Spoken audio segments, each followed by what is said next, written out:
용감한 토크쇼 직설 시작합니다. 먼저 주식시장 상황부터 살펴보겠습니다. 장현재 아나운서 전해주십시오. 이 시각 시황입니다. 새로운 한 주 시장이 괜찮게 스타트를 끊었습니다. 오늘도 양지수 동반 상승 흐름 보이고 있는데요. 전 거래일에 워낙 많이 오른 터라 상승폭이 그렇게 크진 않습니다. 지금 코스피가 2,450선 부근에서 줄다리기 하고 있는데요. 현재는 0.54% 상승하면서 2,455선에서 움직임 보여주고 있고요. 코스닥 0.77% 추가 상승합니다. 711선에서 지금 움직임 나타내고 있습니다. 수급 상황 보겠습니다. 외국인과 기관이 하루 만에 매수에서 매도로 방향을 바꾸는 추세를 보이고 있는데요. 오늘 유가증권 시장 양 매도가 나옵니다. 외국인이 1,082억 원의 매도 우위 기록 중이고 기관 역시도 967억 원 팔자 포지션 취하고 있습니다. 오늘은 개인만 홀로 1,812억 원 순매수 기록 중입니다. 코스닥 매매 동향도 시장은 대동소이합니다. 외국인과 기관 모두 매도 우위 보여주고 있는데요. 외국인이 1,347억 원 팔자 포지션 취하고 있고 기관도 174억 원 매도 우위 기록 중입니다. 개인만 1,519억 원 순매수하고 있습니다.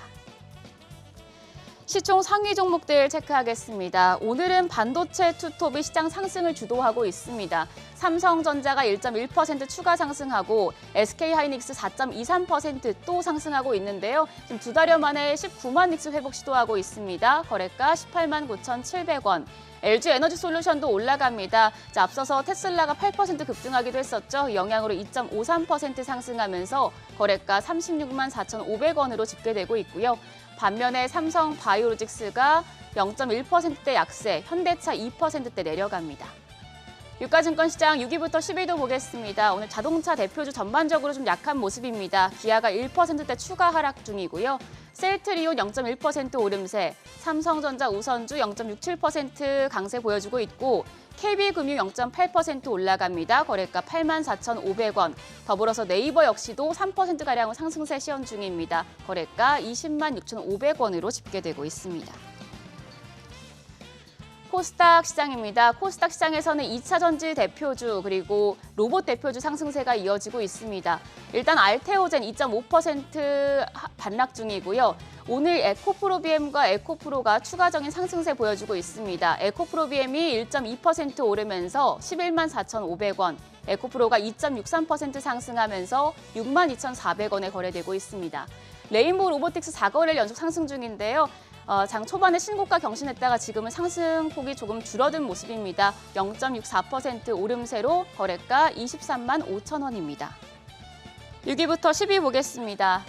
리가캠바이오입니다. 0.59% 오름세로 11만 8,800원에 거래되고 있고요. 삼천당 제약 내려갑니다. 1.8% 내림세 보여주고 있습니다. 클래시스 오늘 반등 중인데요. 1%대 오름세로 거래가 5만 2,800원이고요. 그밖에 휴젤이 3%대 약세 보여주고 있고 리노공업은 0.24% 소폭 올라갑니다. 거래가 20만 9,500원으로 집계되고 있습니다. 그럼 시장 특징적인 종목들 체크하겠습니다. 오늘 양자암호 관련주가 돼서 시세에 분출하고 있습니다. 우리가 쉬는 사이에 미증시에서 아이온큐 등이 급등하기도 했었는데요. 세계 최대 가전 IT 전시회 CES에 양자 컴퓨팅 부문이 신설되면서 오늘 장에서 양자암호 관련주가 주목받고 있습니다. 관련주 내에서는 아임플러스가 장 초반부터 상한가 경신했고요. 바이오 로그 디바이스 역시도 상한가입니다. 그밖에 아톤이 18.6% 급등세 시현 중이면서 거래가 9,480원으로 집계되고요. CQ센도 4.26% 올라갑니다. 더불어서 오늘 반도체주 시장 분위기 좋은데요. 반도체주 이제 미증시 훈풍을 이어받고 있습니다. 필라델피아 반도체 지수가 3% 강세 기록한 영향인데요. 특히 엔비디아 젠슨황 CEO의 CES 기조연설에 관심이 집중되고 있어서 고대역폭 메모리, HBM 관련 종목들이 상승세 키우고 있습니다. 삼성전자가 1.65%, SK하이닉스 여전히 4.6%대 오름세 유지 중이고요. 한미 반도체도 4.7% 올라갑니다. 현재 거래가 97,700원. 하나 머티리얼즈가 6.8% 강세로 거래가 25,850원이고요. 가온칩스 4.65% 상승세 시현 중입니다. 거래가 45,000원으로 집계되고 있습니다. 환율 보겠습니다. 환율 오늘 상승 출발하면서 다시 1,470원대 위로 상방을 높이고 있습니다. 현재 1,474원대에서 거래되고 있습니다. 지금 시간 10시 5분 지나가고 있는데요. 지수 다시 보겠습니다. 일단 양 지수 보시면 지금 상승폭을 조금씩은 키워나가는 모습입니다. 코스피 0.8% 오르면서 1,461선까지 지금 올라간 상태인데요. 일단 메이저 수급 주체가 부재한 상황에서 개인들만의 힘으로 이 시장 반등 흐름 유지할 수 있을지가 오늘장 관건이 되겠습니다. 지금까지 시장 상황 전해드렸습니다. 네, 계속해서 시장의 다양한 이슈들을 풀어보는 시장 따라잡기로 이어가겠습니다. 오늘은 강관우 더 프리미어 대표 나오셨습니다. 안녕하십니까? 안녕하십니까? 시장이 새해 들어서 그래도 위쪽으로 방향을 지금 잡은 것 같기는 합니다. 이 흐름 계속 이어질 수 있다고 보십니까? 저는 상당히 긍정적으로 좀 바라보고 싶어요. 근데 네. 뭐냐면 우리가 역사적으로 보면은 산이 높으면 골이 깊고 네. 골이 깊으면 또 산이 높을 수 있거든요. 그래서 작년에 보면은 작년 연중 보니까 코스피가 연초 대비해서 한 10% 하락으로 마감했고 네. 코스닥은 22% 정도 떨어지면서 전 세계 거의 꼴찌 수준으로 전락했잖아요. 그래서 네. 그거에 대한 지금 반동, 그러니까 반작용이 일어날 수 있는 25년이 되겠다 이런 생각을 저는 개인적으로 해보고 있습니다. 마침 뭐 지난주에 보니까 외국인들이 수급이 마침내 아주 강력하게 들어오면서 지난 금요일 날 아주 세게 들어왔잖아요. 그래서 맞습니다. 코스피 쪽에서 상당히 큰 변화가 일어나는 거 아니냐. 그래서 오늘 장 초반에도 보니까 삼성전자, SK하이닉스를 필두로 해가지고 반도체 관련주를 중심으로 해가지고 지금 강한 상승세를 보이고 있다. 이런 얘기는 뭐냐면은 지난 연말 주말에 여러 사람들이 다 이제 휴가를 보내면서 휴식을 취하면서 네. 생각들을 모았을 거 아닙니까? 그런 생각이 모아진 게 연초 장세에 지금 두드러지게 반영되고 있다. 이렇게 보고 있어요. 그래서 외국인들이 뭐 연초 1월 첫 2일 날은 팔았지만 1월 3일부터 좀 강력하게 샀고 오늘은 조금은 장 초반에는 미진합니다만은 선물 쪽에서 계속 지금 사들어오고 있거든요. 그래서 네. 외국인들의 생각이 조금 바뀌는 것 같다 이런 생각을 하고 있고 아까 말씀드린 대로 IT 특히 반도체 쪽에서 가닥을 잡고 있다. 왜냐하면 이쪽이 중요한 게 시가총액으로 봤을 때 삼성전자 뭐 보통주 플러스 우선주 하면은 시총 코스피 거의 20%에 육박하거든요. 여기서 방향을 잡아주면은 뭔가 좀 잘 풀릴 수 있다 이런 생각을 하면 좋은데 다행히 이제 삼성전자가 밑으로 내려가는 하방에서 그 하락 이제 파동의 마지막에 지금 있는 거 아니겠느냐 이런 생각을 좀 하고 있습니다. 그걸 막았던 거는 역시 5만 원 선을 깨면서 나왔던 삼성전자의 자사주 매입 소각 이런 이제 계획이 나왔잖아요. 그래서 네. 거기서 막아줬고 연기금이 가세하면서 여기서 방파제 역할을 했다. 그래서 2,400선이 PBR로 봤을 때 포워드로 0.80배라고 제가 수차 말씀을 드렸습니다. 여기가 바닥권입니다. 더 내려갈 거는 좀 제한적입니다. 이렇게 말씀을 드렸는데 지금 그거를 이제 딛고서 한 서너 번 거기 갔다 왔잖아요. 그래서 2,400선을 바닥으로 해서 점차 좀 바닥을 굳건히 하면서 조금 올라가려는 그런 지금 힘이 느껴지고 있다 이런 생각을 하고 있고요. 자 그리고 코스닥으로 가서 보면은 네. 코스닥도 상당히 뭐 많이 떴어요. 상승폭이 더 크죠? 예, 일주일만 네. 보면 3% 이상 올랐거든요. 코스피는 그 정도까지는 안 올랐는데 네. 근데 코스닥을 보니까 오늘도 2차 전지가 좀 오르고 있습니다만은 금요일 날도 보니까 2차 전지가 상당히 강했고 그거 말고도 뭐 전력 인프라도 강했고 네. 그다음에 AI 관련주도 상당히 강했고 IT 소부장도 강했습니다. 그러니까 그 코스닥에서도 이런 주력 업종들이 강하게 지금 반등세를 보이고 있다. 그래가지고 코스닥 할 거 없이 연초부터 지금 상당히 강한 반등세를 보이고 있는 것은 한마디로 얘기하면 작년에 너무 많이 빠졌다. 그거에 대한 반등이다. 이따가 이제 25년 전망도 말씀을 드리겠습니다만 일단 저가 매력이 지금 발동을 하고 있다. 이렇게 보고 있습니다. 네. 근데 이게 걱정인 거는 계속 패턴들이 작년에도 반복됐던 게 조금 회복하려고 치면은 뭔가 또 일이 터져서 잡아 끌어내리고 이런 패턴들이 반복됐잖아요. 특히 이제 정치적 혼란 지금 계속해서 ING이기 때문에 지금의 증시 좋은 이 반등 분위기에 또 찬물을 끼얹지 않을까라는 걱정을 안 할 수가 없습니다. 정치적 불확실성은 계속 유지되고 있는 것 같아요. 지난 네. 금요일 날 우리 시장이 강하게 반등했던 이유 중에 하나가 그때 이제 체포영장 집행을 집행을 한다. 네, 시도했죠. 그 얘기가 있었고 장 후반에 약간은 흔들렸습니다만 오늘도 다시 이제 강세를 이어가는 것은 그날 특유의 그 이벤트는 그 체포영장 그 집행 그거였잖아요. 맞습니다. 그래서 환율도 좀 떨어지고 했는데 오늘 환율이 다시 1,470원대로 올라갔다는 이제 앞서 이제 아나운싱도 있었습니다만 어쨌든 정치적 불확실성에 따른 우리나라 고유의 지금 외환 시장에서의 환율 변동성이 여전히 존재하고 있다. 그게 이제 우리 시장에 있는 이제 남은 리스크다 이렇게 보는 거예요. 제가 2,400선을 계속 말씀드리면서 여기서 락 바텀입니다. 더 이상 내려가기가 쉽지는 않을 겁니다라고 했던 거는 역사적으로 그랬고 우리가 0.8배면 장부가 대비해서도 20% 디스카운트 돼 있는 거잖아요. 네. 그래서 특히 삼성전자가 그랬고요. 그래서 여기서 정치적 불확실성만 조금만 더 거친다면 우리 시장은 좀 더 낙폭과대에 대한 반등이 제대로 나올 거다. 그래서 생각을 하고 있습니다. 그래서 아까 말씀드리려고 하다가 만 얘기를 좀 덧붙이자면 네. 25년에 있어서 낙폭과대가 그럼 어디까지 반등을 할 것이냐.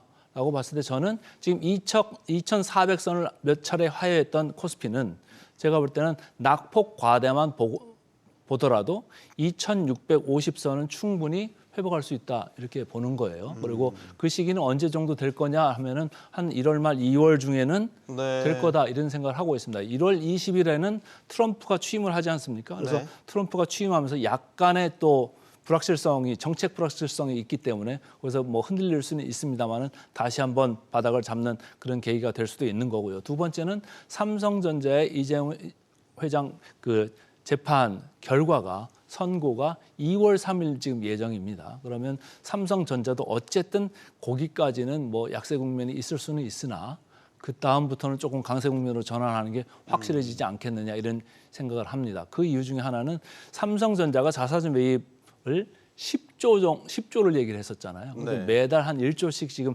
집행을 하고 있는데 외국인들의 그 잠재 매도 물량이 제가 10조 남았습니다. 6조 남았습니다. 계속 말씀을 드렸댔잖아요. 네. 근데 지금 와서 보니 다시 계산을 해보면 이제는 더 많이 줄어서 3조 5천 정도밖에 안 남았어요. 이 물량 정도는 무슨 얘기냐면 한 달이면은 다 자연스럽게 해소될 수 있는 이런 물량에 불과하거든요. 그러니까 그 다음부터는 뭐가 남습니까?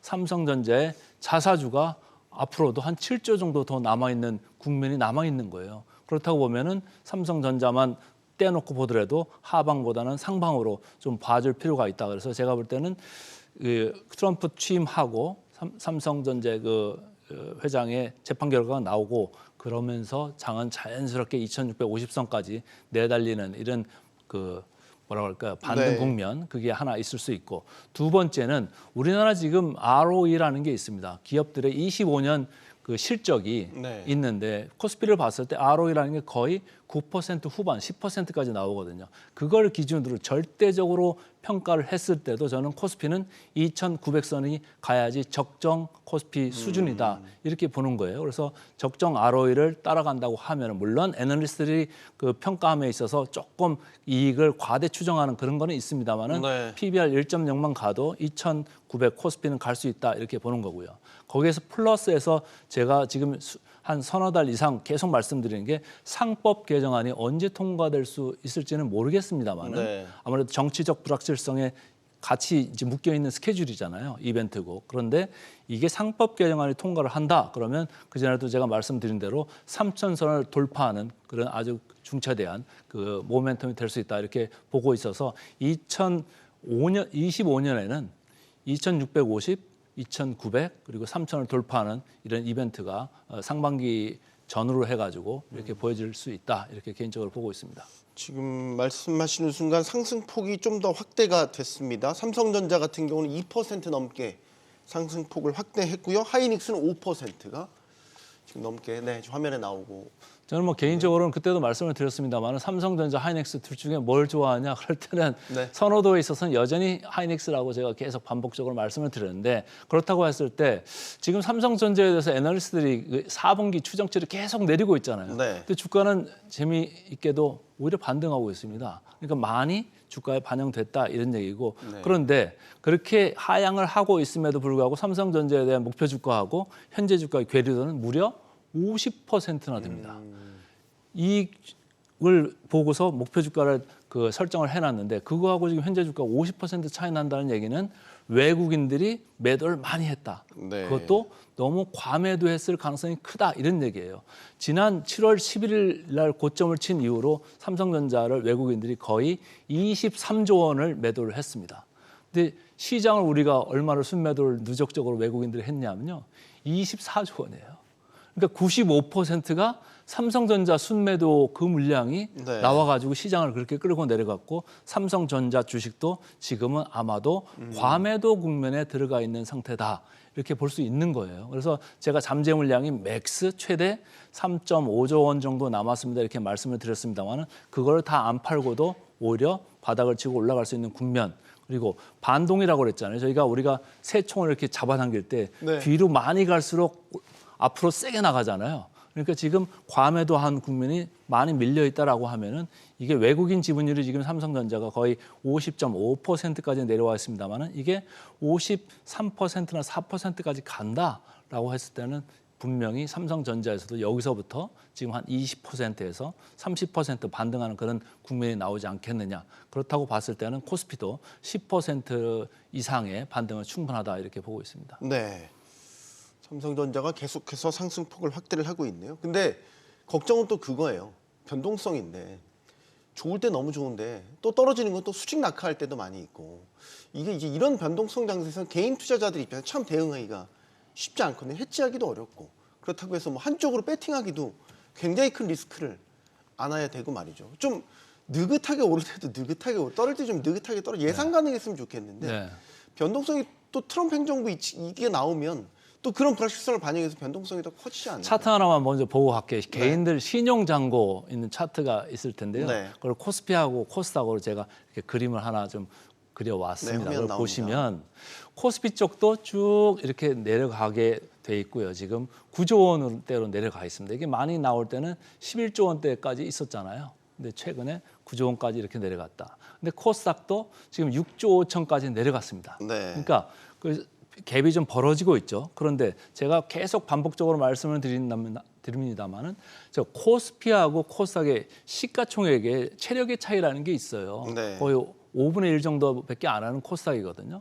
그런데 개인들이 여전히 6조 5천의 신용잔고를 보이고 있다. 그래서 그 변동성 있을 때마다 사실은 얻어맞은 게 저런 신용잔고에서 그 발생되는 악성 매물 이런 것 때문에 계속 반대 매매 나가면서 2,400선을 하회하고 이랬잖아요. 네. 근데 2,400선을 추가로 더 하회하지 않는다면 저렇게 개인들이 이런 시장 변동성에서 오는 악성 매물화, 신용 매물의 반대 매매 이런 가능성은 오히려 이제는 현저히 좀 줄어들 가능성이 크다라고 이제 개인적으로 보고 있어요. 반대 매매 물량도 거의 다 소화가 됐고 거의 다 이제 소화됐다고 봐야죠. 변동성도 줄어들 여지가 있다. 네, 저 차트만 보셔도 저 파란 줄로 이렇게 표시돼 있습니다만은 저 앞쪽에 가서 보시면은 오히려 코스닥이 코스피보다 신용잔고 훨씬 높은 국면도 있었잖아요. 국면이 있었네요. 네. 네, 이렇게 아주 과열됐던 국면, 개인들이 너무 투기적으로 달려갔던 국면에 비해서 지금 6조 5천대로 이렇게 내려왔으면 거의 70~80% 이상 신용잔고 줄은 거예요. 네. 그래서 전체 시가총액 대비해서도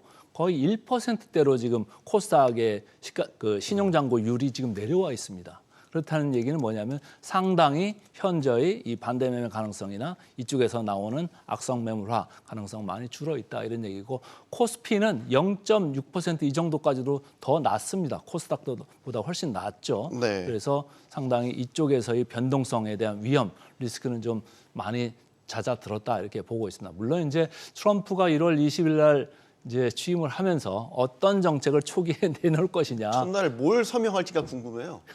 20몇 개를 서명한다는데 네. 행정명령에. 네, 아주 기분 좋으니까 뭐 서명도 열심히 잘 할 네. 거라고 보는데 우리나라한테 좋은 것보다는 좀 나쁜 것들이 부정적인 영향을 끼칠 수 있는 정책들이 많이 있을 수 있다 이렇게 보는 거예요. 네. 그러나 최근에 코스닥이나 이런 쪽 보면은 특히 우리나라가 트럼프가 당선된 이후로 주가가 많이 더 밀렸습니다. 그 얘기는 뭐냐면은 시장에 이미 반영이 많이 됐다 이런 얘기예요. 네. 거꾸로 미국의 S&P 500이나 나스닥 이 지수들은 트럼프가 취임한 이후로 더 올랐댔거든요. 네. 그러니까 우리나라 시장은 선반영된 감이 있다. 그래서 1월 20일 지나면서 어떤 정책의 사인을 먼저 할지는 모르겠습니다만은 그런 부정적인 요소들이 상당히 많이 들어와 있다. 그럼에도 불구하고 미국 금리가 최단 기간에 뭐 아주 또 밑으로 떨어지는 이런 일은 이제 당분간 기대하고는 쉽지는 않은 그런 국면이 지금 있어가지고 거기에서 오는 플러스 요인은 그 제한적일 거다. 그럼에도 불구하고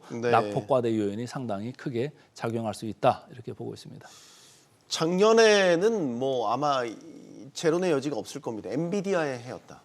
뭐 하반기에는 테슬라가 또 주가가 많이 나르긴 했지만요. 올해 그러면 증시 반등을 이끌 유망주, 새로운 라이징 스타, 뭐 이런 것들을 좀 미리 짚어본다면 어떤 게 있을까요? 저는 뭐 금년에 당연히 AI 관련되는 뭐 하드웨어, 소프트웨어 계속적으로 이쪽을 안 들고 갈 수가 없을 거다. 네. 이게 좀 있으면 이제 CES 얘기가 계속 네. 나올 건데 이제 개막합니다 네. 오늘. 네. 그래서 계속 나올 건데 거기서 화두는 뭡니까? AI잖아요. AI가 응용 분야가 뭐 의료로 갈 거냐, 아니면 뭐 다른 전자기기로 갈 거냐, 군사로 갈 거냐, 운동하는 거로 갈 거냐, 어디로 갈 거냐는 모릅니다만은 AI 관련되는 것들이 계속 나올 거고, 두 번째는 또 테슬라 관련돼서 얘기가 계속 나올 게 뭐죠?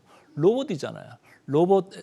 로봇에서 로봇 택시, 그리고 거기서 자율주행, FSD까지 가는 그런 연결 축상에서 모든 거를 그 포괄하는 용어가 AI입니다. 그래서 네. 금년에는 AI 하드웨어, 소프트웨어 이렇게 계속적으로 이렇게 용처가 많이 그 확산되면서 우리나라 이제 그걸 그 HBM을 생산하는 뭐 SK 하이닉스를 필두로 삼성전자 그리고 IT 소부장까지도 이제는 삼성전자에서도 이제 캐펙스 그러니까 자본 지출, 시설 투자를 늘려나가는 국면으로 지금 돌아설 수 있다 이런 얘기들이 나오고 있어요. 네. 그렇다고 보면 IT 소부장이 상당히 주가가 죽어 있었는데 IT 소부장까지도 그 온기가 전달될 수 있다 이렇게 보고 있고요. 이런 AI가 전체적으로 산업 규모가 이렇게 커지다 보면은 뭘 하죠? AI가 전기 쓰잖아요. 전기 쓰면 전력 인프라 계속 깔려야 되잖아요. 지금 우리가 생각했던 증가율이 만약 한 자릿수다. 근데 앞으로 두 자릿수가 될 수도 있는 이런 전력 수요가 필요할 수도 있는 거거든요. 네. 그렇다고 보면은 전력 인프라주에 계속적으로 관심을 가질 필요가 있겠다. 이렇게 저는 보고요. 마지막으로 하나만 더 꼽는다고 하면은 트럼프 당선인이 우리나라한테 당선되자마자 제일 먼저 전화했던 조선주 네. 이쪽은 뭐 밸류에이션이 조금은 높은 감은 있습니다만은 계속적으로 시장이 커진다는 의미에서 그렇게 저는 크게 세 군데 정도로 보고 있습니다. 네. 작년에도 우리 재작년부터도 그랬죠. 그 미장으로 넘어가시는 우리 투자자들 많은데 네. 미국 뉴욕 증시의 강세가 어디까지 이어질까? 뭐 작년에 기록적인 고점 넘었지 않습니까? 나스닥은 2만 포인트, S&P 500은 6천 포인트. 지금 조금 밑돌고 있긴 하지만 다시 상승세에 불을 당길 것이냐 아니면 정말 고점이냐 이제. 미장은 뭐 전체적으로 나온 컨센서스 대비해서 보면 S&P 기준으로 지금부터 한 10% 정도 상승 가능성 이 정도를 보고 있더라고요. 네. 근데 저는 개인적으로 작년에 좀 너무 세게 달린 거 아니냐.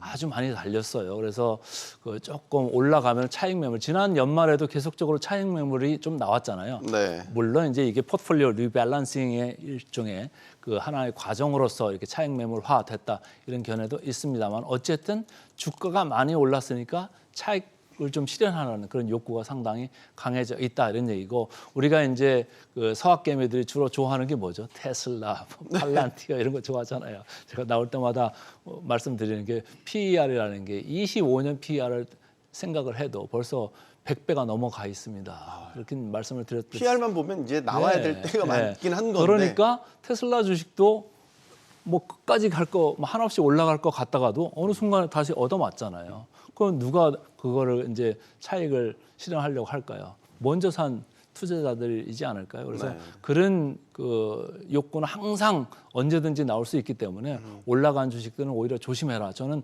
개인적으로 이렇게 좀 보고 있고요. 오히려 그 25년 미국 시장을 다시 끌고 올라갈 쪽은 그 덜 오른 엔비디아나 뭐 이런 쪽이 아닐까 이렇게 싶습니다. 엔비디아는 PER로 봤을 때 30배 초반밖에 안 돼요.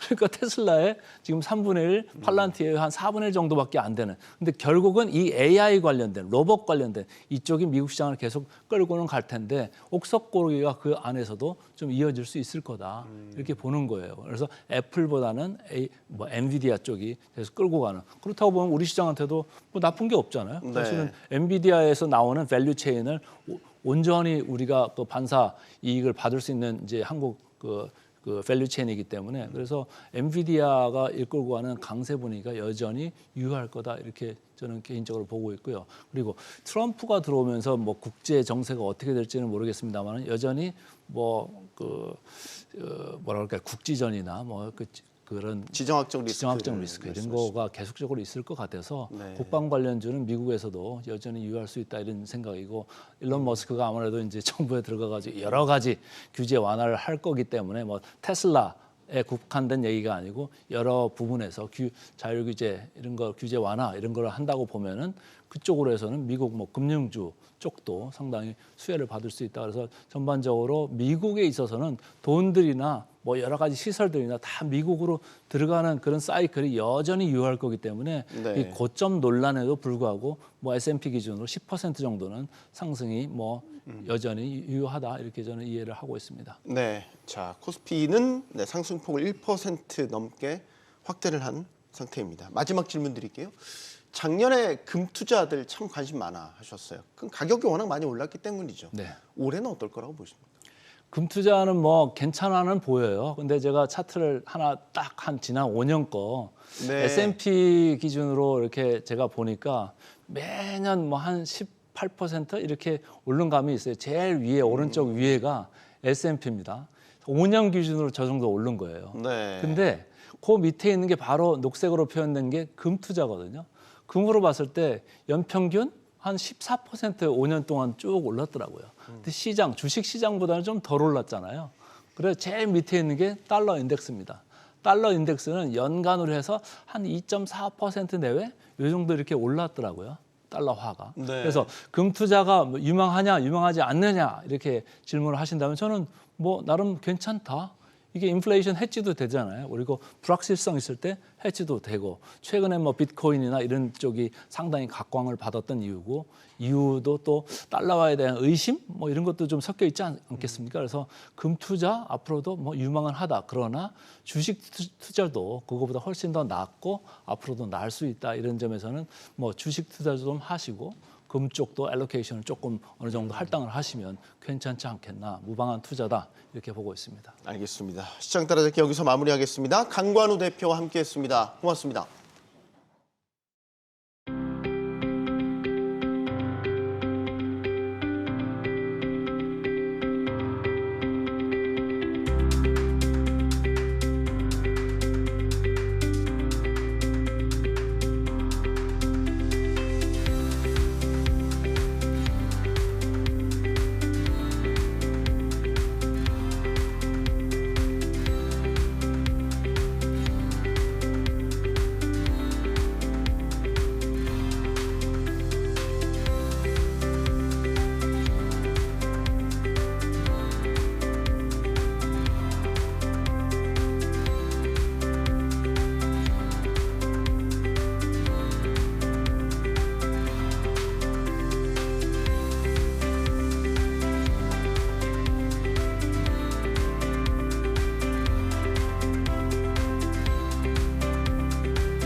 현직 대통령에 대한 헌정사상 첫 체포영장 집행이 실패로 끝났죠.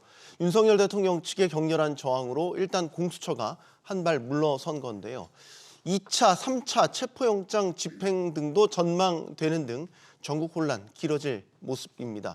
자, 그러는 사이 우리 경제 시름도 깊어지고 있죠. 정부가 2025 경제정책 방향을 통해서 내수 살리기에 총력 나선다고 밝혔지만 얼마나 효과를 볼 수 있을지는 걱정스럽습니다.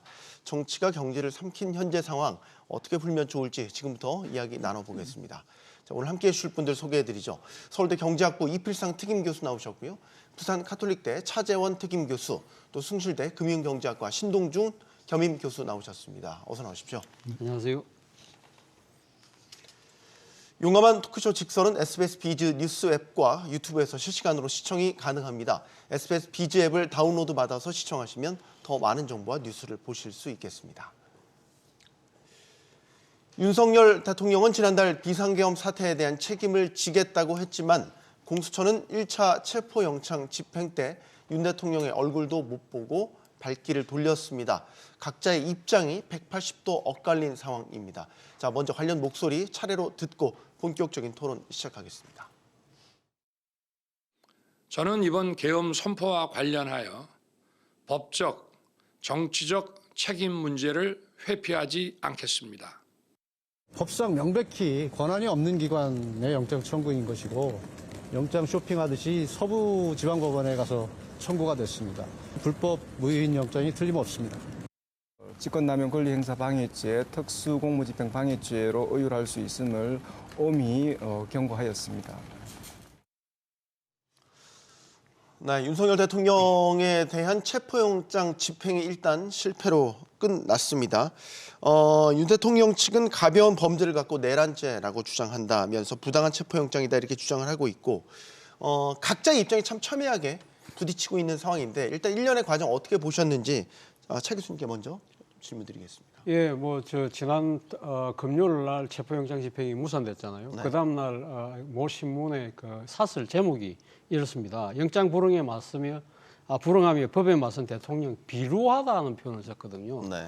우리 국어사전에 따르면 비루하다가요, 행동이나 성질이 너절하고 더럽다는 뜻이에요. 그만큼 상당히 여론이 격앙돼 있는 모습을 보여줄 수 있는 보이는 측면인데 저 또한 상당히 윤 대통령 이번 처사가 상당히 이거는 좀 말이 안 된다는 생각이 듭니다. 본인이 앞서 우리 봤다시피 탄핵이든 수사든 당당하게 맞서겠다고 그랬잖아요. 네. 본인의 말을 일단 뭐랄까요, 정치적 시건을 한 것이고요. 또 이 직설적으로 이야기하면 거짓말을 한 셈이 되는 것이고 무엇보다도 본인이 평생 검사를 했던 분이잖아요. 그렇다고 네. 한다면 이 체포영장의 이 정당성이라는 부분은 누구보다 잘 알 거예요. 그럼에도 불구하고 이걸 막는다는 것 자체는 사실 이 법조인의 한 명으로서 무엇보다도 법치를 지켜야 될 대통령으로서 저는 말이 안 된다는 생각이 들고, 그리고 또 한편으로는 자신의 안위를 위해서 경호 요원들을 내세워서 이 방패막이로 삼는 행위, 이런 부분들은 말 그대로 경호 요원들을 개인의 사병으로 지금 여기고 있는 것이 아닐까라는 측면에서 보면 정말 좀 비겁하다는 생각까지 듭니다. 네. 이피상 교수님께도 한 말씀 여쭙겠습니다. 어떻게 보셨는지요? 예, 지금 일단 혼란은 있겠습니다만은 대통령을 체포한다고 하니까 이게 탄핵 사태 해결의 길로 들어서는 것이 아니냐 이런 어떤 시장의 인식까지 지금 나타나고 있는데, 지금 대통령으로서는 계속 지금 저항을 하고 이 체포를 이제 반대하고 있는데, 글쎄 어떻든 간에 이걸 빨리 체포를 하든지 또는 다른 방법을 하든지 탄핵 정국이 빨리 끝나는 방향으로 움직였으면 좋겠습니다. 네. 신동준 교수님께도 간단하게 드릴까요? 저는 정치 쪽은 아니시지만 그래도 국민의 한 사람으로서 어떻게 보셨는지. 안타깝고요. 잘 해결이 되어서 좀 이 불확실성이 좀 해소가 되었으면 좋겠습니다. 네. 좀 짧게 그 정도만 말씀드리겠습니다. 알겠습니다. 네. 공수처가 일단 한 발 물러섰습니다. 어떻게 보십니까? 2차, 3차 집행을 다시 할 가능성이 있어 보이시는지요? 어떻습니까? 일단 오늘까지 지금 체포영장의 기간이잖아요. 그렇기 네. 때문에 아마 오늘 한 번 더 시도를 할 가능성도 있는데, 지금 관저 앞에 찬반 시위대가 지금 상당히 이 나눠 있는 상황. 네. 그리고 지금 또 이 관저 주변에 그 경호 조치가 훨씬 더 강화됐어요. 그렇기 때문에 아마 오늘 시도하지 않을 가능성이 있다. 일단 만약에 오늘 그럼 체포영장에 그러면 이제 기간이 만료가 되는데, 그럼 이걸로 끝이냐? 그렇지는 않은 것 같습니다. 지금 그 보도를 보면 공수처가 이 영장 체포 집행에 대한 부분 권한을 경찰에다가 일임하겠다는 공문을 보냈다고 그래요. 네. 자, 그렇다고 한다면 오늘 가면 영장 기간이 유효가 끝나는데, 그럼 이거 무슨 조치냐? 그래서 바로 공수처는 이 체포영장에 대한 기간 연장을 아마 이 지금 법원에다가 청구를 할 모양입니다. 그래서 법원에서 허락이 떨어지면 통상적으로 한 일주일 정도 다시 또 연장이 되기 때문에 네. 아마 이 대통령을 체포하는 부분에 있어서 공수처는 일단 발을 빼고 경찰에다가 일임하는 것이 아닐까 하는 생각이 드는데, 저는 사실 이런 식의 조치를 할 것 같았으면 그러면 왜 공조본을 꾸려서 공수처가 수사를 맡겠다고 했는지 좀 이해가 잘 되지 않습니다. 사실 내란죄에 대한 수사권은 경찰이 갖고 있는 것이거든요. 네. 그렇다고 한다면 애초 가면 공수처가 이 지금 본인들이 공조본을 만들더라도 본인들이 스포트를 하는 입장으로 하고 수사의 주체는 경찰로 맡기는 것이 옳았던 것이 아닐까 하는 생각이 들고, 또 하나의 가능성은 사전구속영장을 바로 청구를 해서 윤 대통령에 대해서 영장실질심사로 유도하는 그런 방안인데, 설사 그런 상황이 된다고 하더라도 과연 윤 대통령이 영장실질심사에 나타날 것이냐, 나타나지 않을 경우에는 그 윤 대통령의 신병을 구인해 오는 것도 쉽지 않아요. 협조를 하지 않는다면. 네. 그러나 구속영장이 만에 하나 발부가 된다고 한다면 체포영장하고는 또 다른 차원이 다르기 때문에 여기에 대해서는 아마 저항하기도 윤 대통령 측에서도 쉽지는 않아 보입니다. 경호처도 입장을 내놨죠. 윤 대통령 체포영장 집행을 막겠다는 취지의 입장을 내놨습니다. 걱정되는 건 이거죠. 무력 충돌 같은 게 일어날까. 바로 그 때문에 지금 최상목 대통령 권한 대행의 역할이 상당히 중요해지는 측면이 분명히 있는 것이죠. 네. 제가 생각했을 때는 이 지금 대통령 관제에 대한 일종의 책임도 지금 대통령 직무가 정지되어 있는 상황이기 때문에 제가 생각했을 때는 권한 대행의 이 지금 책임인데, 일단 지금 그 최상목 권한 대행 측에서 나오는 이야기를 보면 법률적으로 검토를 해보니까 관제에 대한 부분은 권한 대행이 몫이 아니다 하는 식으로 발을 빼는 상황이에요. 네. 그렇다고 한다면 이거는 정말 자칫 잘못하면 세월아 내월아 갈 수 있는 상황이거든요. 앞서 우리 경제 전문가 두 분께서 말씀하셨지만 이 상황이 상당히 장기화될 가능성이 크다. 바로 그런 측면 때문에 저는 최상목 대행이 지난번 헌법재판관 2명을 임명하면서 정치적 불안정과 사회적 갈등을 종식시키기 위해서 한다는 이야기를 했잖아요. 네. 그렇다고 한다면 이 부분에 있어서도 최상목 권한 대행이 좀 강력한 자신의 권한을 좀 행사할 필요가 있지 않나 생각이 듭니다. 윤석열 대통령에 대한 체포 집행이 있던 날 주식시장은 또 크게 반등하는 모습을 보였습니다. 또 외국인이 오랜만에 매수세로 돌아섰고요. 이걸 어떻게 해석을 해야 되겠습니까? 그러니까 정치적 불확실성이 계속 짙게 있다가 이게 오히려 체포영장 집행이라는 것 때문에 해소되는 측면으로 받아들이고 매수가 들어온 것이냐. 그러니까 금시장이 좀 안정화될 기미가 보이느냐라고 볼 수 있느냐는 거죠. 네. 아직은 좀 일러 보이고요. 네. 뭐 분명히 해결의 방향으로 나가고 있다는 자체만으로는 뭐 특히 이제 오전에 지난주 금요일 날 오전에 체포영장이 이제 집행이 되는 과정에서는 어쨌든 해결되는 방향으로 가는구나, 이제 그런 기대들이 시장에 조금 있었던 것 같아요. 근데 조금 더 근본적으로 보면 지금 한국 시장의 가장 큰 매력은 싸다라는 거고요. 네. PBR이 지금 청산가치 1배 밑에 지금 0.8배까지 내려왔기 때문에 싼 거 말고는 사실 딱히 매력은 잘 찾아보긴 어려운 상황입니다. 그래서 지금은 불확실성 해소라고 보기는 좀 이르고 네. 기술적 반등의 수준으로 좀 봐야 될 것 같아요. 네.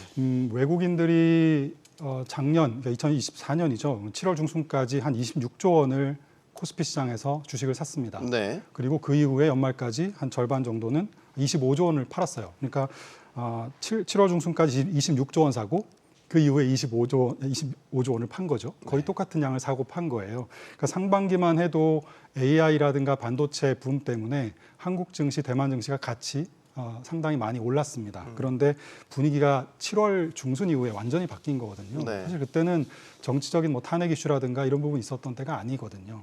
그래서 이 탄핵도 분명히 최근에 주가를 좀 더 떨어뜨려준 요인은 분명하지만 이게 탄핵 때문만은 아니었다라는 거죠. 7월 달에 코스피에서 아까 순매도한 7월 이후에 순매도한 25조 원 중에서 뭐 삼성전자만 22조 원입니다. 거의 대부분 다 삼성전자이기 때문에 결국 문제는 반도체와 환율이다. 한국 경제와 한국 증시는 결국 그 두 개의 문제로 귀결이 되기 때문에 이게 중장기적으로 뭔가 달라지는 기미가 보이지 않는다면 사실 불확실성 해소로 당장 보긴 좀 어렵다라고 네. 저는 봅니다. 삼성전자가 지금 5만 5천 원 정도 하니까요.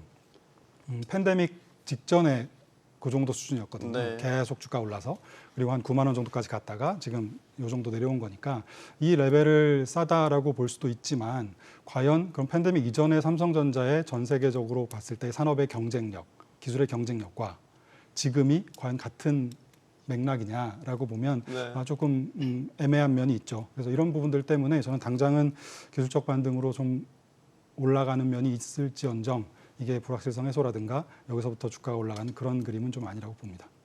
이필성 교수님께서는 어떻게 해요? 예, 이번에 그 대통령 체포 시도를 계기로 해서 그 시장에서는 정치 불확실성이 다소 해소되는 어떤 계기가 되는 것이 아니냐. 그러면서 결국 이제 저가 매수세들이 이제 힘을 얻으면서 지난 금요일 날 주가 올랐고요. 네. 또 오늘도 주가가 오르고 있습니다. 근데 여기서 우리가 그 외국 자본의 그 움직임을 좀 자세히 볼 필요가 있는데요. 네. 지난 금요일 날 이게 대통령이 체포된다. 또 그렇다면 정치적 그 불안이 조금 해소되는 것이 아니냐. 이런 차원에서 외국 자본이 2,800억 정도를 매수했거든요. 네. 그게 주가가 오르는 데 어떤 그 견인 역할을 했다. 이렇게 볼 수가 있는데 뭐 그때 그걸 계기로 해서 오늘까지 지금 오르고 있다. 이렇게 볼 수 있습니다. 근데 문제는 지금 이 태국 계엄 및 탄핵 사태가 굉장히 장기화된다.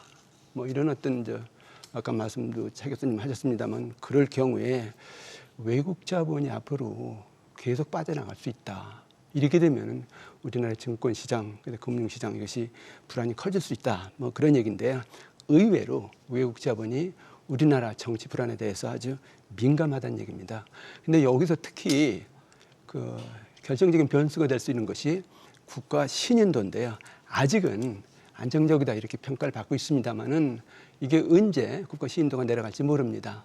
특히 그 국제신용평가사 3대 회사 중에 하나의 피치라는 회사가 있는데 이 회사는 탄핵 사태 계속되면은 한국 국가 신인도 내려갈 수 있다 이렇게 이제 입장을 밝히기도 했거든요. 네. 만약에 국가 신인도 내려간다, 외국 자본 대거 빠져나간다 이럴 경우에 증시가 또 무너질 수 있는 그런 어떤 소지도 있다 뭐 이렇게 볼 수가 있는데 기본적으로 지금 우리나라 증권 시장 보면은 외국 자본은 굉장히 취약한 구조입니다.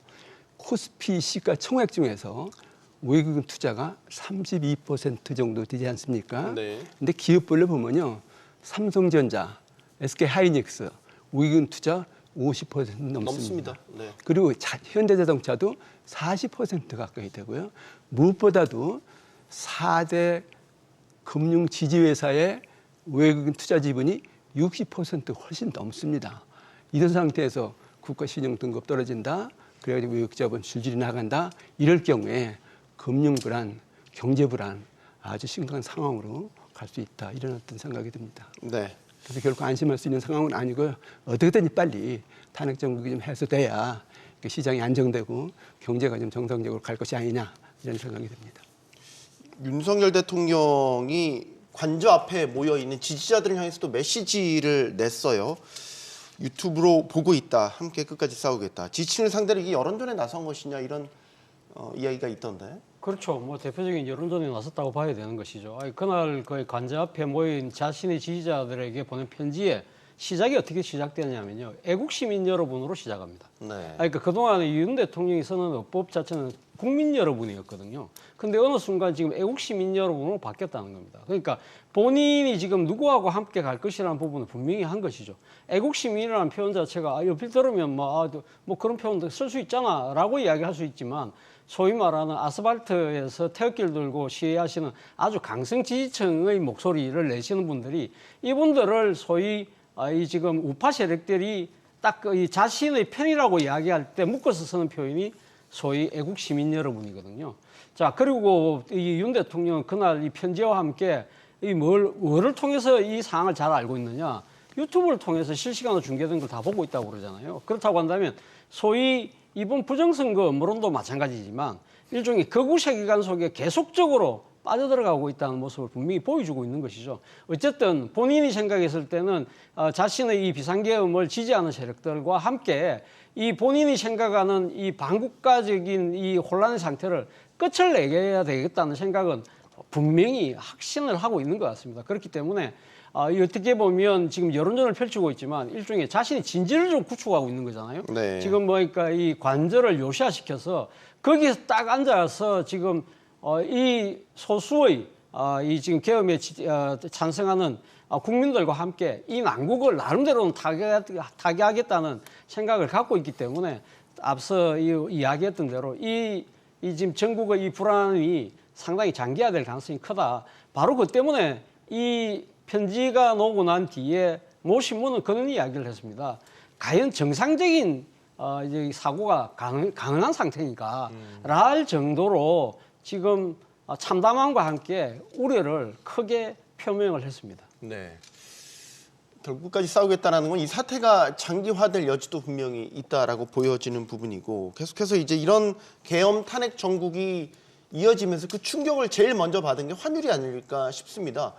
환율이 잘 진정이 안 되네요. 1,480원 넘고 이제 뭐 1,500원 이야기 아직 뭐 간 건 아니지만 지금 달러 강세라든지 거기에다가 이건 또 원화의 가치에 대한 추락에 대한 문제니까 환율 어떻게 보십니까? 환율이 지금 1,500원에 대한 얘기가 많이 나오고 있죠. 네. 1,500원을 갔던 케이스는 우리가 IMF 외환위기 때 한 몇 달, 서너 달 정도 있었고요. 그리고 2008년 금융위기 때도 한 3, 4주 정도 1,500원을 넘었던 케이스가 있고 그 이외에는 사실 1,500원을 간 적은 없었습니다. 그러니까 최근 들어서 좀 더 불안한 이 마음들이 더 많이 있는 것 같아요.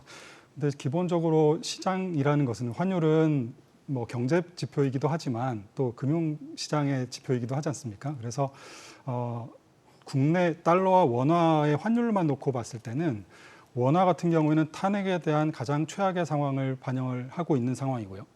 미국의 경우에는 트럼프 2기 행정부가 들어왔을 때 굉장히 친기업적인 성장 중심의 정책을 펼칠 거다라는 기대가 또 최고조로 반영이 되어 있는 상태거든요. 그런 의미에서 보면 단기적으로는 좀 진정될 여지는 있어 보입니다. 왜냐하면 탄핵도 이제 최악의 경우를 반영한 상태에서 조금씩 나아지면 반대 방향으로 갈 수가 있고 또 미국도 트럼프 행정부가 이제 실제 정책을 추진하는 과정에서 속도 조절을 할 수 있지 않습니까? 네. 한꺼번에 다 하는 것이 아니니까 뭐 늦추거나 미루거나 뭐 이럴 수 있어서 그런 경우에는 조금은 진정될 여지는 있어 보여요. 그런데 외국인들의 기본적인 한국 경제 혹은 원화를 바라보는 시각을 좀 주목할 필요가 있는데요. 네. 2023년도 기준으로 우리나라 수출, 그러니까 상품 수출의 20%가 중국이고요. 18%가 미국입니다. 아마도 작년 2024년 데이터가 나와보면 거의 똑같아졌을 것 같아요. 그러니까 우리나라는 사실 중국과 미국의 양국의 수출을 똑같이 하고 있는 나라이고 중국의 위안화 환율에 굉장히 민감하게 연동되어 움직이는 국가이기도 합니다. 트럼프 2기 행정부에서 관세를 부과하거나 중국에다가 좀 더 높은 60% 정도의 고율 관세를 부과했을 경우에 당연히 위안화가 훨씬 더 약세로 갈 여지가 있고 그 과정에서 원화가 같이 엮여서 또다시 약세로 한 번 더 갈 리스크는 상당히 높다고 봅니다. 그래서 기본적으로는 단기적으로 좀 안정될 수 있을지 모르겠습니다만 네. 역시 환율도 생산도 뭐 고용도 투자도 지금 다 미국으로 한국 투자자들도 미국으로 가고 있고 기업들도 미국으로 가고 있기 때문에 기본적으로 자금의 흐름 자체가 달러가 강한 방향 그리고 원화가 약세로 가는 방향으로 좀 쏠려 있는 건 사실이다. 이렇게 말씀드리고 싶네요. 계속해서 연기금이 어떻게 보면 일정 부분의 구원투수 역할을 해주고 있는데 최근에 또 국민연금 네. 같은 경우 환해지 해외 자산을 좀 일부 매각을 해서 달러를 좀 시장에 푸는 이런 가능성도 지금 나오고 있더라고요. 이거는 뭐 이제 일종의 환율 안정 효과도 좀 줄 수 있는 요인 같아요. 네. 그 환율 방어 수단이 크게 세 가지가 있습니다. 첫 번째 수단은 이제 구두 개입인데 지금 환율 불안하다. 정부가 예의주시하겠다. 만약에 정말 불안하면은 네. 조치 취하겠다. 이렇게 이제 구두 개입을 하는 경우인데 뭐 이건 이미 효과가 끝난 거고요. 그다음에 지금 정부가 취하고 있는 것 중에 하나가 뭐냐면은 국민연금을 통한 간접 개입인데 두 가지가 있습니다. 하나는 그 달러 수합인데요. 그러니까 그 국민연금이 해외 자산을 살 때 달러를 시장에서 사지 말고 한국은행에서 빌려다 써라. 나중 갚아라. 이게 수합인데 네. 그 수합 한도를 500억 달러에서 650억 달러를 좀 늘렸죠. 이제 또 하나 방법이 이제 어제부터 나온 얘기인데 그 환해지라는 거예요. 지금 말씀하신 대로 환해지는 뭐냐면은 국민연금이 해외 자산을 가지고 있는데 환율을 묶어놓고 그걸 파는 거예요. 네. 그러면은 결국 이제 그 달러 공급이 느니까 환율이 좀 안정되는 그런 어떤 효과가 있겠죠. 근데 이것도 문제가 있습니다. 무슨 문제가 있냐면은 금액이 클 수가 없다는 거예요. 지금 하루에 우리나라 외환 거래 총 금액이 100억 달러, 한 14조 원 정도 되는데요. 네. 국민은행이 이거 환해지 들어가 봐야 몇천억 들어가기 쉽지 않다는 겁니다. 그러니까 금액이 작다 하는 것이고 또 하나 문제는 뭐냐면은 환율을 묶어놓고 이제 해외 자산을 팔기 때문에 환율이 올라가면은 환차손을 입습니다. 그렇게 되면은 결국 국민 노후 자산인데 이거 그냥 손해 볼 수 없거든요. 그래서 이게 국민연금을 통한 환해지 이것도 한계가 있다 이렇게 볼 수밖에 없고요. 이제 결국 우리가 쓸 수 있는 방법이 그 외환 보유액을 통한 그런 이제 환율 방어인데 뭐 외환 보유액 풀어가지고 뭐 이 달러 계속 공급하는 거죠.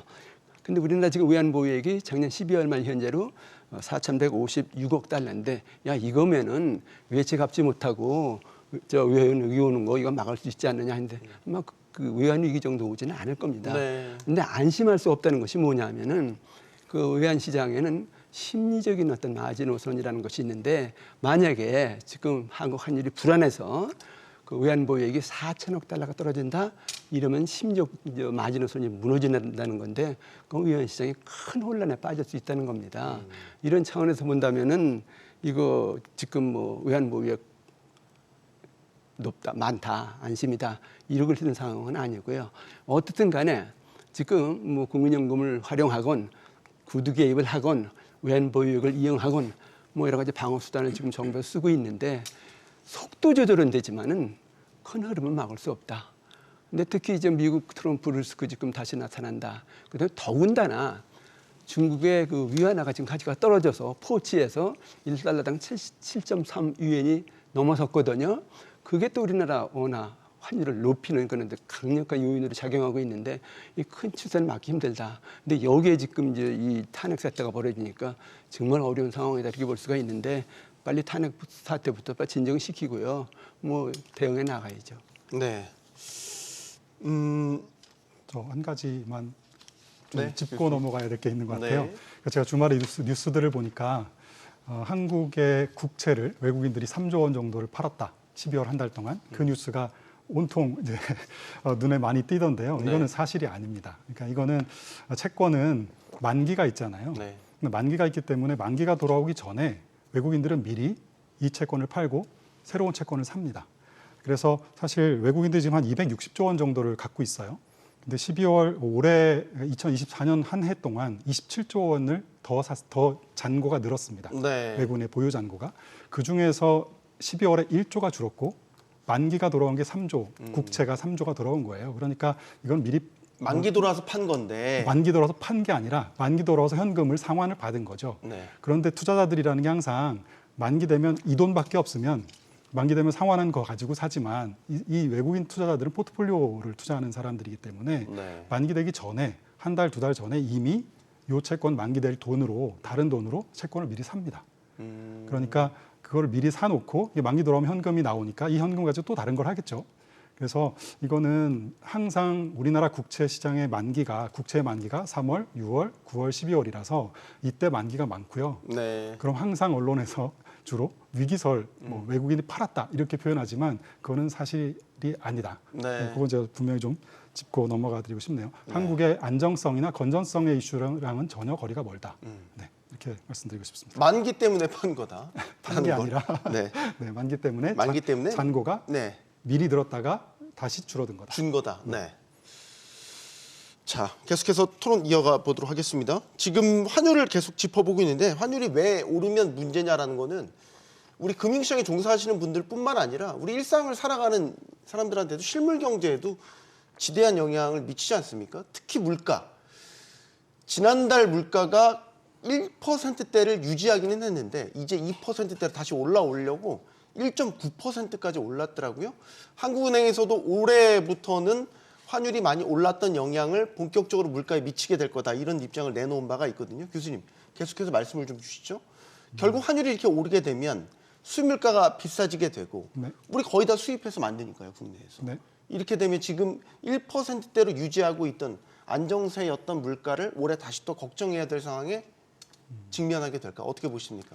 더 내려가기는 좀 어려워 보입니다. 네. 우리나라만의 문제는 아닌 것 같고요. 기본적으로 기저효과가 있기 때문에 올해 봄 정도까지만 미국 물가도 그렇고 한국 물가도 그렇고 조금 더 진정되고 사실 그 이후에는 자연스럽게 가만히 놔둬도 물가는 좀 올라가는 그런 트렌드에 있습니다. 11월 물가가 3% 전년 동기 대비 올랐으니까 네. 환율이 올라간 거를 감안해서 이렇게 그려보면 수입 물가도 3%에서 한 10% 정도까지는 올라갈 여지가 있다 이렇게 보여지고요. 그런데 이게 환율이 올랐을 때 문제가 되는 것은 최근에 우리나라 기업들의 설문조사를 보면 환율이 올라갔을 때 유리합니까? 불리합니까? 라는 설문에서 우리는 당연히 수출 중심의 국가니까 환율이 올라가는 게 유리하다라고 매출 증가에 유리합니다라고 얘기할 수 있을 것 같은데요. 실제로는 훨씬 더 많은 답변이 내수 기업들 혹은 수입해서 만들어서 수출을 하기 때문에 수입 물가가 올라서 훨씬 더 힘들어진다라는 게 조금 더 설문조사 결과로는 뭐 조금이 아니죠. 많이 압도적으로 높게 나왔어요. 그래서 네. 이미 환율이 올라간 것들은 결국은 한국 경제 내수를 또 좀 힘들게 만들어줄 수 있는 요인이기 때문에 물가가 올라간다는 건 환율 때문에 올라가는 것도 있지만 내수의 내수가 침체되거나 나빠졌을 때 또 결국 물가가 내려가는 부분이 있기 때문에 제가 아까 봄을 지나면 연말까지는 아마 3% 가까이 2% 중후반으로 이렇게 꾸준하게 올라갈 가능성이 있는데 그거보다는 조금 내수의 부진을 반영해서 조금 낮아질 가능성은 좀 있어 보입니다. 오히려 소비 부진 때문에 물가가 조금 예상치보다 낮아질 수 있다라고 보시면 지금 예상은 2% 밑에잖아요. 네. 근데 저는 그거보다는 좀 높을 것 같아요. 그런데 그거보다는 좀 높게 한 2%대 중반 정도까지는 갈 것 같지만 결국 내수 부진을 반영해서 결국 한국은행이나 기재부가 하고 있는 전망 정도 수준에서 1%대 중후반 정도 수준에서 후반 정도 수준에서 좀 진정될 것 같다 이렇게 말씀드리겠네요. 연초에 기다렸다는 듯이 지금 식료품 가격, 생필품 가격 많이 올랐거든요. 네. 이게 다 환율을 반영한 결과들이 지금 하나둘씩 나오고 있어요. 그렇습니다. 그 중요한 사실은 우리나라 원화 환율이 다른 나라 통화에 비해서 굉장히 빠른 속도로 절하되고 있습니다.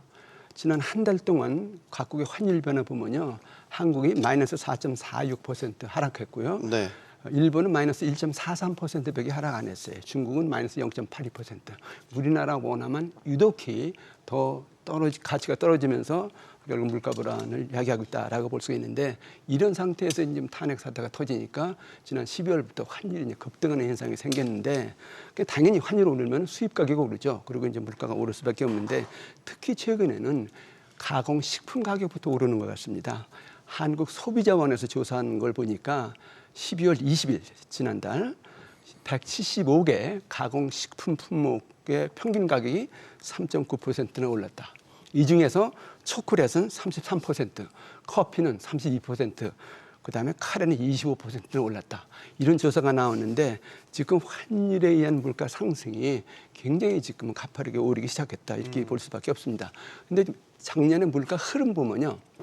작년 2월에 물가가 3.1%였어요.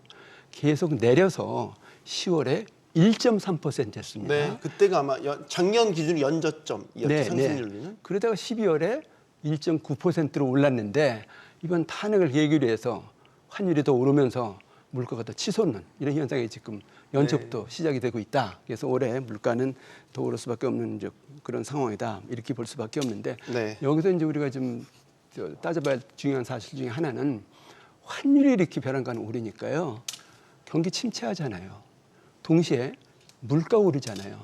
그럼 가뜩이나 경제와 민생이 어려운데 탄핵 사태 터지니까 경기 침체, 물가 상승 두 가지 요인이 한데 이제 압박을 가하면서 결국 이제 민생의 숨이 더 막히는 이런 현상이 지금 나타나고 있다. 뭐 그런 얘기거든요. 자, 윤석열 대통령이 이어서 한덕수 국무총리까지 직무 정지됐죠. 경제사령탑인 최상목 경제부총리가 대통령 권한 대행을 이제 맡고 있습니다. 최 대행은 공석인 헌법재판관 3명 가운데 2명을 임명했는데 이를 두고 일부 국무위원들이 반발했습니다. 그러자 이창용 한국은행 총재가 공개적으로 두둔했는데요. 자, 그 목소리 듣고 다음 토론 이어가겠습니다. 대외 신뢰도 하락과 국정 공백 상황을 막기 위해 정치보다는 경제를 고려해서 어렵지만 불가피한 결정을 하셨습니다. 애드립을 하지 말라고 했었는데 읽다 보니 한마디 안 할 수가 없을 것 같습니다. 국무위원들이 그런 비판이 해외 신용평가사에 대해서 어떤 함의가 있는지 생각을 한번 고려를 해주셨으면 하고 부탁드리겠습니다. 네, 사실 이창용 총재가 이제 중앙은행, 한국은행 총재로서는 좀 이례적으로 정치 사안에 대해서 좀 개인 의견까지도 이렇게 드러냈습니다. 답답함을 좀 토로한 것 같기도 하고요. 그렇죠. 뭐 저는 뭐 불가피한 응답이 아니었나 생각이 듭니다. 비상시국인 만큼 아마 이 한국은행 총재도 아마 비상한 마음으로 아마 저런 코멘트를 하지 않았나 생각이 드는데요. 사실 한덕수 국무총리가 탄핵당이기 전에 당시 최상목 경제부총리하고 한국은행 총재가 같이 한덕수 총리를 찾아가서 헌법재판관 국회 추천목선 임명을 해야 된다. 네. 그 이야기를 했다는 거잖아요. 자, 근데 왜 그런 이야기를 했을까요? 사실 만약에 이번에 최상목 권한대행이 임명을 하지 않았다고 한다면 그러면 헌법재판관이 6명밖에 안 되거든요. 네. 근데 우리나라 헌법재판소법에 보면 심리 정족수가 7명이에요. 네. 그렇기 때문에 심리 정족수가 7명인데 이거는 사실 지난번에 이 방송통신위원장이 탄핵으로 직무 정지가 되면서 근데 국회 추천목이 비면서 6명밖에 안 됐잖아요. 그러니까 본인이 자신의 탄핵 심판을 빨리 좀 심리를 해달라고 하니까 일종의 가처분을 받아들여서 심리는 그럼 6명이 할 수 있다. 그래서 심리는 하고 있어요. 그런데 문제는 최종적인 결정을 만약에 6명 체제로 할 수 있느냐. 그건 아니라는 것이죠. 그러니까 심리 정족수가 지금 7명으로 법으로 묶여 있는 상태에서 6명이 최종 결정을 내릴 경우에는 그 결정에 누가 승복을 할 수 있을까요? 네. 이런 사항이 계속적으로 그러면 이어질 수밖에 없는 상황.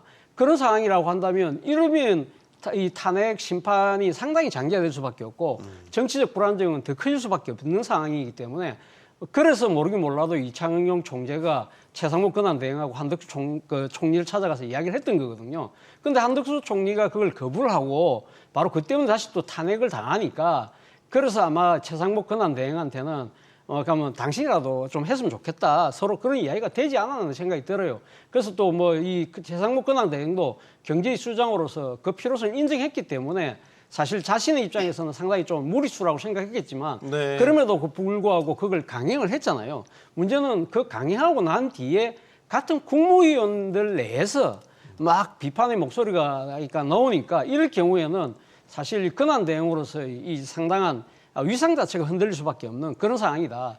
그렇게 될 경우에는 한국 경제의 물적이 뭡니까 이게 하나의 상징 같은 존재가 될 수 있는 대통령 권한 대행이 막 이렇게 위상이 흔들린 상황, 이런 상황 자체가 경제적으로는 상당히 충격이 올 수 있다. 바로 그런 생각 때문에 이창용 총재가 아마 상당한 이 좀 정치적 의도를 갖고 이렇게 공개적인 발언을 한 것이 아닐까 하는 생각이 듭니다. 네. 본인이 스스로 즉흥 발언임을 숨기지 않았어요. 그러면서 해외 신용평가사 이야기를 했단 말이죠. 해외 신용평가사가 이 상황을 어떻게 보고 있을지를 좀 생각을 해봤으면 좋겠다. 국무위원들이 이제 이런 식으로 해석이 된단 말이에요. 되게 이례적인 네, 중앙은행 총재의 발언이었어요. 네. 저는 뭐 신용평가사도 평가사지만 뭐 평가사가 중앙은행 총재의 지금 같은 발언으로 뭔가 판단을 받거나 하지는 않을 테니까요. 네. 근데 지금 이제 전 세계 투자자들 중에서 한국에 관심이 있는 투자자가 지금 그렇게 많지는 않습니다. 그것도 또 슬픈 이야기네요. 네. 그렇죠. 2016년 정도만 해도 MSCI EM 지수, 그러니까 신흥시장 지수에서 한국 시장이 한 16% 정도 돼서 중국하고 1, 2등을 막 다투고 있었을 텐데요. 네. 지금 9%밖에 안 돼요. 많이 줄었네요. 지금은 비중이. 네, 중국 27%, 인도 대만 20% 각각, 우리 한 9%라서 한 자릿수 되거든요. 그러니까 한국을 대부분 다 뭐 기본적인 비중보다 더 낮게 갖고 있는 상황이긴 합니다. 네. 그렇지만 이게 환율이라는 것이 아까 우리 얘기를 많이 했지만 작년 한 해 동안 우리보다 통화 가치가 더 많이 떨어진 나라가 브라질, 멕시코 정도밖에 없어요. 다 지금 경제적으로 정상인 나라는 아니에요. 그렇죠.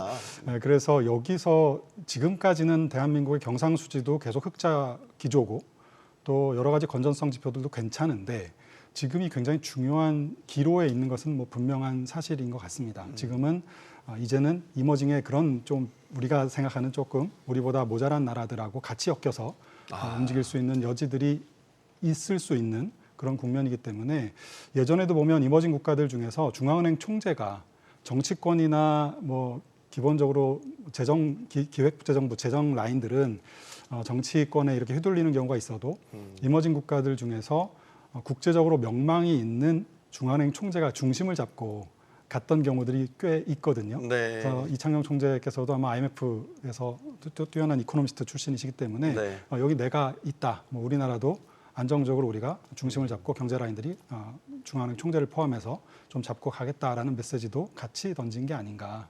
저는 그렇게 생각이 드네요. 한국은행 총재가 이런 식의 발언하신 거 예전에 보신 적 있으시죠? 아니 근데 그 하는 총재로서는 지금 이번 그 탄핵 사태가 경제를 얼마나 불안하게 만드는가에 대해서 누구보다 잘 알고 있는 사람이거든요. 네. 근데 특히 하는 총재 입장에서 아마 걱정을 많이 하고 있는 것이 대신인 것 같아요. 그 1997년 외환위기가 왔을 때 우리나라 그 국가 채권 등급이 마이너스 B까지 내려갔거든요. 이건 거의 정크본드 수준이거든요. 근데 그것으로부터 다시 회복하는데 무려 18년이나 걸렸습니다. 네.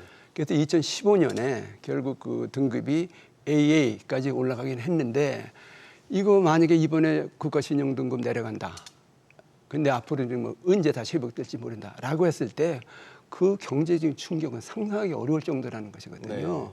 그러니까 너무 이거 문제가 크게 생각을 해서 이거 안 되겠다. 어떻게든지 빨리 이 탄핵 정국을 안정시켜야 된다. 이런 차원에서 아마 발언을 한 것 같은데 네. 뭐 한국은행 성질에서는 뭐 이 경제를 걱정하면서 할 수 있는 발언이었다 이런 생각은 듭니다. 알겠습니다. 자, 이런 가운데 홍준표 대구시장이요. 또 최상목 대행을 향해서 대통령 놀이를 한다 이런 비난을 했습니다.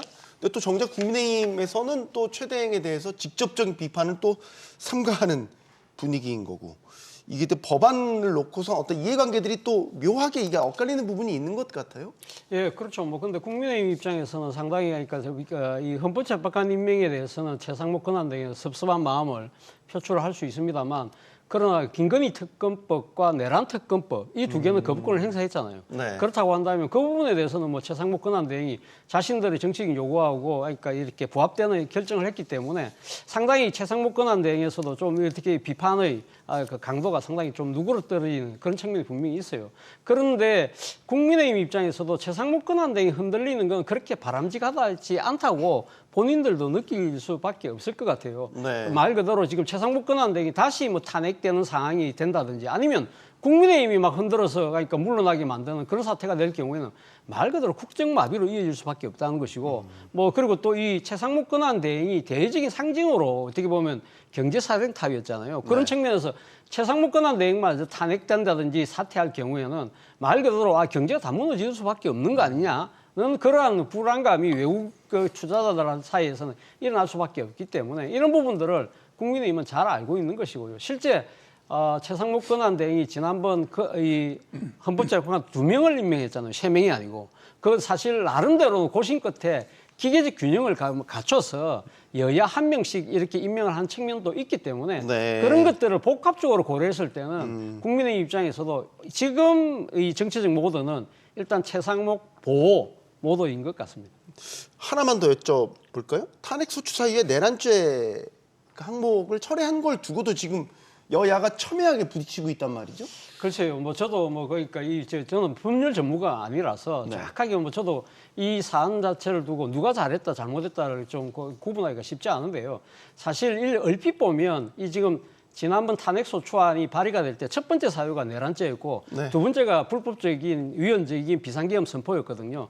그런데 이 내란죄 부분과 관련해서는 이건 사실 형법상의 규정이기 때문에 아마 이 국회 탄핵 소추를 주도하고 있는 민주당 입장에서는 만약에 형법 부분이 헌법심판에서 많이 논의가 장기화될 경우에는 탄핵 심판 결정이 늦어질 수 있다. 네. 그럼 오히려 더 혼란이 커질 수 있으니 이 부분은 뒤로 약간 미루고 이 불법적인 비상계엄의 선포 과정 여기에 초점만 두더라도 탄핵 소추가 인용되는 건 충분하다고 생각을 해서 일종의 뭐랄까요? 그러니까 지금 탄핵 심판에 임하는 하나의 기술적인 차원에서 조정을 했다. 그렇지만 이 내란죄라는 부분 자체를 완전히 이유에서 뺀 건 아니고 단지 평가 부분만 제외했다는 이야기인데 국민의힘 입장에서는 어떻게 보면 지금 내란 속의 윤석열 대통령에 대한 탄핵이라고 했는데 주범으로 몰았다가 그러니까 내란이라는 부분을 뺀다는 것 자체가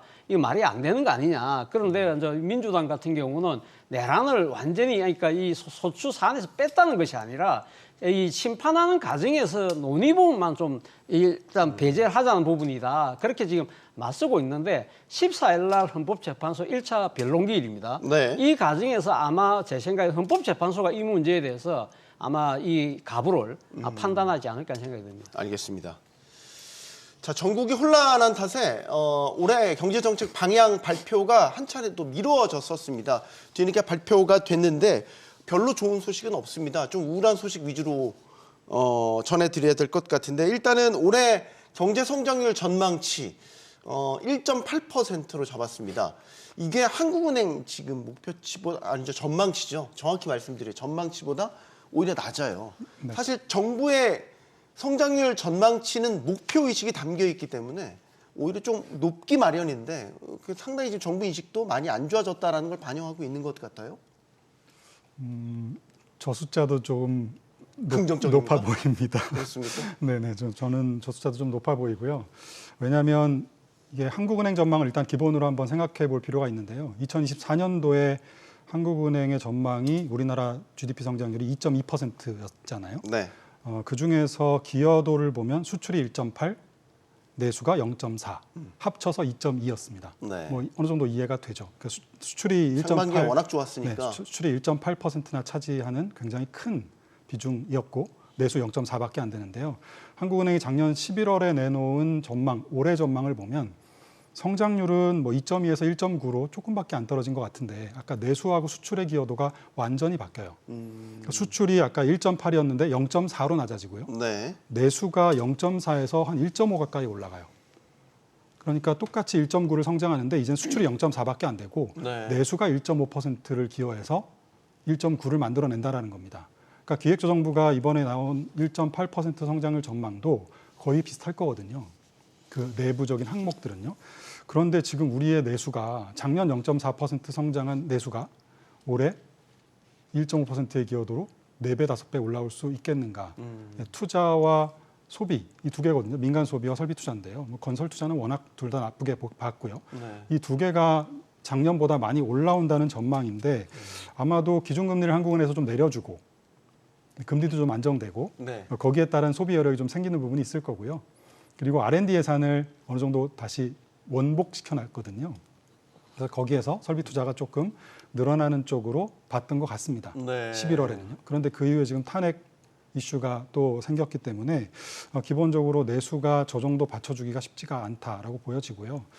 기업들은 이렇게 불확실성이 커지면 우리가 트럼프 대통령 대선 때도 봤지만 미국 대선 때도 봤지만 기본적으로 큰 이슈가 생기면 투자 집행, 구매 집행, 고용 집행들을 일단 미룹니다. 네. 그랬다가 나중에 하죠. 그래서 우리 당시에 미국 대선이 막 진행되기 직전에 미국 경제 나빠질 거라고 생각했다가 나중에 알고 보니까 밀어놨던 게 다시 집행되면서 또 올라갔던 케이스가 있었잖아요. 지금 한국 기업들도 똑같을 겁니다. 네. 당장 그 뭐 봄 정도까지 이 탄핵 정국이 어느 정도 가닥이 잡히기 전까지는 새로운 어떤 투자 계획이나 뭐 고용 계획, 구매 계획들을 내놓기가 또 해외 공장을 만들다던가 하는 것들이 쉽지 않을 겁니다. 그래서 전체적으로 지금 이 내수 쪽에서 원래 전망했던 뭐 기여도 1.4, 1.5를 맞추기는 굉장히 쉽지 않다. 게다가 수출도 지금 작년 한 해 동안 우리 수출 증가율이 8%대였고 올해 전망이 대부분 다 한 자릿수 대 초반인데요. 반도체가 작년에 44%가 늘었고요. 반도체가 한국 수출의 한 20에서 25%를 차지하니까요. 반도체를 제외하면 작년 거의 제자리 걸음이었습니다. 수출이. 그래서 이런 것들을 감안하면 올해의 이 수출 증가율 0.4 내려가는 것도 이것도 만만치 않아 보이고 일단 트럼프 대통령의 이슈, 그다음에 중국의 여러 가지 저가로 공급이 과잉되는 이슈 이런 것들을 좀 감안해야 될 것 같고요. 내수는 더더군다나 지금 심리적으로 굉장히 침체되어 있는 상황이라서 기획재정부나 한국은행이 생각했던 전망보다 한 단계 좀 더 낮춰야 되는 상황이 아닌가 생각이 되네요. 1.8도 좀 높게 잡은 것 같다. 네, 저도 뭐 그렇게 생각을 동감하십니까? 합니다. 네. 예, 그 작년에는 그나마 수출이 버텨줬거든요. 네. 성장을 뭐 2.1% 정도 했는데 올해는 그 수출이 작년에 수출 증가율 8.2였는데 올해 그것이 1.5로 뚝 떨어집니다. 근데 여기에 문제는 작년에 내수가 나빴는데 올해 더 나빠질 수밖에 없습니다. 그럼 무슨 수로 이거 작년 수준하고 뭐 큰 차이는 없는 그런 성장을 할 수 있겠느냐? 1.8 굉장히 불안하다. 이렇게 볼 수밖에 이제 없다는 겁니다. 근데 여기서 이제 결국 두 가지 큰 악재가 지금 나타나고 있는데 하나는 트럼프 리스크고요. 또 하나는 지금 내부적으로 탄핵 정국인데 이 요인을 별로 반영을 안 한 것 같아요. 이번에 이 정부 전망 내는 거. 그래서 만약에 앞으로 이 탄핵 리스크가 정말 더 커지고 실현된다. 그리고 탄핵 정부 계속 지금 뭐 불안한 상황으로 치닫는다라고 했을 때는요. 뭐 내수가 그냥 뭐 얼어붙는 건 뭐 이건 당연한 지사고요. 수출도 상당히 타격을 받을 수 있다는 것이거든요. 네. 이렇게 되면은 글쎄요. 성장률이 1%대도 불안한 것이 아니냐 이런 어떤 걱정도 할 수 있다는 얘기인데 과거 성장률 하락 보면요. 1998년에 외환위기 왔을 때 마이너스 4.9% 성장률이었습니다. 그다음에 2009년 글로벌 금융 위기 왔을 때 0.8%였습니다. 그리고 2020년 코로나 왔을 때 마이너스 0.7% 성장률이었었는데 이번에 만약에 탄핵 사태가 제대로 해결이 안 된다. 그다음에 트럼프 리스크가 더 확대된다라고 한다면은 2009년 금융 위기 때 0.8% 이리 접근해 가는 것이 아니냐 그런 어떤 불안감이 지금 생기는 건 사실입니다. 네. 이게 지금 대통령 직무 정지 상태이고 대행의 대행이 지금 권한 대행을 맡고 있기 때문에 사실 윤석열 정부에서 하려고 했던 여러 경제 정책들, 구조개혁 과제들 올스톱된 상태거든요. 네.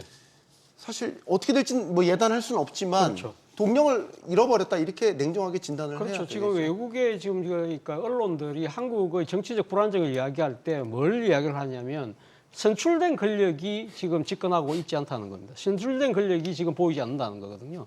선출된 권력이라는 것 자체가 바로 소위 말하는 정치적 정당성, 정통성을 이야기하기 때문에 사실 이 정치적 정통성이 근황 대응체에서는 가질 수가 없잖아요. 그렇기 때문에 새로운 뭔가 새로운 그 정책을 할 수가 없는 것이죠. 네. 그렇다고 한다면 이 사태가 빨리 조기 종식되려고 한다고 한다면 결국은 뭐 탄핵이 인용되고 난 뒤에 이에 따른 조기 선거 뭐 여기에서 새로운 정부가 출범하는 그 시간까지 기다릴 수밖에 없다는 생각이 들고요. 그런데 그 새로운 정부가 과연 누가 될 것이냐에 따라서 예를 들면 뭐 정권 그러니까 재창출의 상황이라고 한다면 그나마 지금 현 정부가 하려고 하는 것들이 이어질 수 있겠지만 정권 교체라고 한다면 아마 이 지금 기존의 정부가 했던 것들 거의 다 뒤바꾸려고 할 가능성이 높다. 다만 그 뭐 두 분 경제 전문가들 말씀하셨듯이 한국의 경제 상황 자체가 워낙 좋지 않기 때문에 새로 이 지금 집권하는 그 세력이 정권 교체를 한다 하더라도 사실은 정치적인 경제적 운신의 폭이 결코 넓지는 않을 것이다. 네. 그러나 만약에 민주당이 집권할 경우에는 특히 그 중에서도 이재명 대표가 집권할 경우에는 본인의 트레이드마크가 기본사회, 기본소득이잖아요. 네. 아마 그런 부분들에 대한 일종의 뭐랄까요, 경제적 인프라를 만드는 부분에는 상당히 나름대로 재정을 투입할 가능성도 있지 않을까 하는 생각이 듭니다. 지금 상반기에 그 정부 재정 집중 집행한다고 하거든요. 네. 추경 가능성도 거론되고 있고요. 추경 필요성 어떻게 보십니까, 신 교수님? 뭐 추경은 당연히 해야 될 것 같고요. 당연히 해야 됩니다. 네, 왜냐하면 아까 한국은행이나 기획재정부 전망을 보면 전망을 가지고 예산안이 제출됐잖아요. 그래서 예산안 제출된 게 아마 2.6% 전망할 때 제출됐을 겁니다. 네. 당연히 그때보다 성장을 못하면 세금이 덜 거칠 거고 거기에 따라서 세수가 부족하겠죠. 네. 이미 작년에도 30조 원 정도가 부족한 상태고요. 그래서 지금은 좀 시급하게 해야 된다라고 생각하고요. 재정을 긴축 기조로 가져가면서 감세까지 했고 그 과정에서 세수가 결손되고 그런 다음에 또 아무것도 안 하고 그 상태에서 또 경제가 침체되고 더 세수가 안 거치고 이런 지금 악순환이 지금 몇 년째 반복되고 있는 상황이라서 네. 추경은 지금은 뭐 꼭 필요한 그런 상황이라고 보여집니다. 일단 작년에 예산안 확정된 거 보면 정부의 예산안보다 4조 원 정도 삭감돼서 673조 원으로 확정이 됐는데요. 우리나라 잠재 성장률이 2% 정도 되고 내년도에 성장률이 뭐 한 1.5% 정도 된다고 러프하게 본다고 하면 네. 0.5% 정도의 갭이 발생하는 거잖아요. 그걸 메우기 위한 네, 추경 필요하죠. 필요성. 근데 우리나라 GDP가 2,500조 정도 되니까 그거에 0.5%면 계산해 보면 한 12조 13조 원 정도 됩니다. 거기 아까 중간에 삭감된 예산까지 더하면 한 10조 원대 후반, 17, 18조 원 정도 될 것 같고요. 거기에다가 이제 탄핵 이후에 여러 가지 또 이슈들이 있기 때문에 네. 20조 원 정도가 뭐 최대 한 20조 정도는 일단 해야 되지 않을까 싶습니다. 알겠습니다. 자, 국제신용평가사 무디스가 정치적 불안을 이유로 프랑스의 국가신용 등급을 낮췄죠. 자, 이 프랑스의 사례는 우리에게 시사하는 바가 상당히 큽니다. 자, 우리도 지금의 이 혼란이 장기화되면 프랑스처럼 국가신용등급 강등될 수 있다는 것 잊어서는 안 될 것 같습니다. 국가신용등급 강등되면 경제적 혼란과 충격 상당히 크고요. 회복하는 데 두세 배의 시간과 돈이 들어갑니다. 토론 마치겠습니다. 여기는 모든 경제가 모이는 SBS 비즈입니다. 시청해주셔서 고맙습니다.